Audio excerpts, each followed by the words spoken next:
Hello guys, welcome back to our channel. First of all thank you so much అండి. ప్రీవియస్గా release చేసిన blog అయితే మంచి response ఇచ్చారు. మీరు అనుకోవచ్చు ఏంట్రా ఇంత ఆత్మీయంగా ఇక్కడ 100K వ్యూస్ వచ్చిందా అనేసి.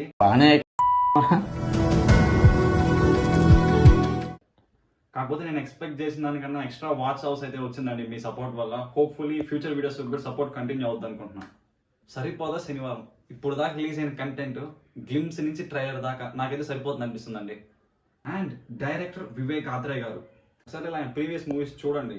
నాకు తెలిసి 2 to 3 బెస్ట్ మూవీస్ అయితే ఉన్నాయి ఆయనలో. రీసెంట్గా అయితే అంతే సుందరానికి మూవీ రిలీజ్ అయింది. పర్సనల్గా నాకైతే ఆ మూవీ చాలా ఇష్టం అండి.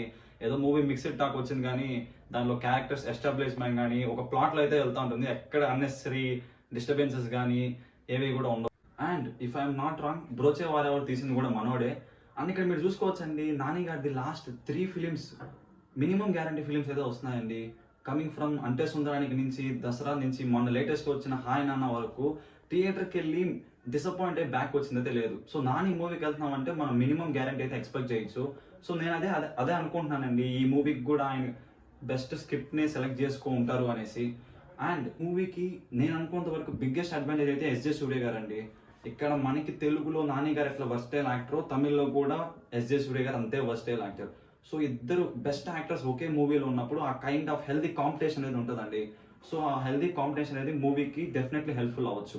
సో అదండి, కామెంట్లో రాయండి మీ థాట్స్ ఎలా ఉన్నాయో ఈ మూవీ పైన. మన అనాలిసిస్ మీకు ఎట్లా అనిపించింది, లేదా సినిమా పోద్దురా అంటారా, లేకపోతే హిట్ అవుద్దా అంటారా. సో వీడియో నచ్చితే మీకు సబ్స్క్రైబ్ చేయండి, మీ ఫ్రెండ్స్కి షేర్ చేయండి, లైక్ చేయండి. ఇవన్నీ ఫార్మాలిటీస్ మీకు తెలిసిందే కదా. So that's it for today video guys. See you guys in the next one.